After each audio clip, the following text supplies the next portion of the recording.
I think the one thing that I recall the most out of that particular game and other of the Grafton-Pewaukee games was just the tremendous battling on the part of both teams, and you just knew that you didn't want to go through a whole year and run into any of those guys knowing that you lost a football game that season and you have to wait a whole year until you got back at them again. Rock is at center for the Grafton-Pewaukee team. Here's the snap, pitch back going to Bill Peschel. On the right side, gets one block. He's down across the 50 to about the 45-yard line before he's pushed out of bounds on the near side. Coming up to make the stop was Chris Graham. Starting Blackhawk center in the Pewaukee game, Bob Wondruck. Coach Schultz was very agitated and animated before the Pewaukee game in 1966. He disliked Pewaukee and their coach with a passion, and rightly so, because Pewaukee played very, I like to use the word unconventional, but I'd prefer to say dirty. And after talking with a few of the players on the team after I got into college, and the coach actually did tell the guys to punch you when you were down and whatever else. And they were notorious in the conference, and it was one of the teams we enjoyed beating. 10 yards to go from the 26-yard line, and Maxson sets his team. They're going to go for it, of course. Maxson drops deep in the pocket. He looks, he throws a jump pass. It is complete. After getting tipped, and I believe that's the lineman Letter having it down at about the 20, and he moves down to about the 12 or 11-yard line before he's brought down. To make the stop was Ron Anderson. One of my fondest recollections of the game was our largest player, Mike Letter, who was probably about 205, 210 at the time, being our pulling guard, pulling around the right end, leading for Bill Peschel, and just pasting the heck out of the Pewaukee defenders. I mean, he'd set them right down on their backs every time. Mike was really fired up for the game, and it was one of the things that I remember about Mike as being the toughest player I ever played with. And he didn't use any arm guards or anything like that. He only wore a pair of shoulder pads under his uniform, but he just took it to him that day. And I think it was one of the reasons why Peschel had as good a day as he did, because we were running Bill, unfortunately, almost all the time.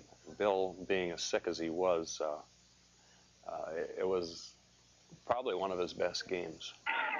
First down and 10 yards to go from the 45-yard line of Pewaukee. Picks back, goes to Bill Peschel. Same play around the right side. Gets one block, two blocks. He's down inside the 40-yard line before he's brought down. Second down and 1 yard to go. Put that ball down on about the 36-yard line. Here is the handoff going to Peschel around the right side. It's two good blocks. He's down inside the 30 to about the 28-yard line. I remember, for one, it was extremely wet. I know that during halftime of that game, they had actually told us that they were seriously considering calling the game, because I know there was tremendous rainstorm in the process. They were talking about tornado warnings, and they didn't really want all of these people standing around acting as a lightning rod for getting somebody killed. Again, it was a miserable day to play football, and at the same time, it was not a bad day to play football. The ground was nice and soft, so when you hit it, it wasn't too bad.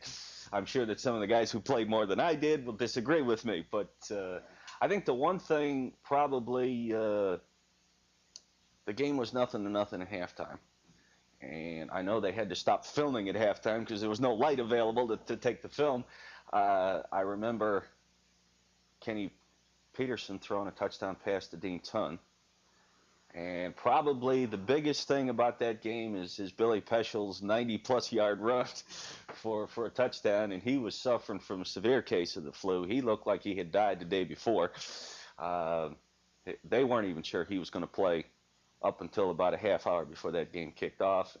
I don't even know if he wanted to play at that point in time, but he did.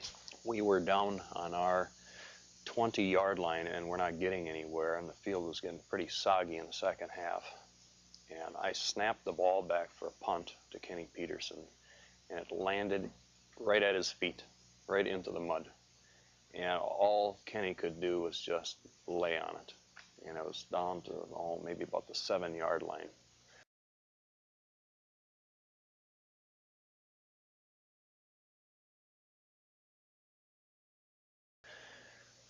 We tried to run a few plays and didn't get anywhere.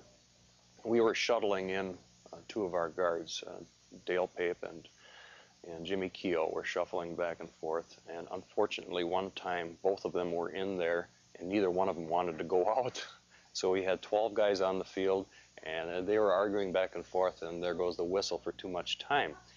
We were penalized back to I think it was the 2 or 1.5 yard line, and ran one more play, and it was about a half-yard loss.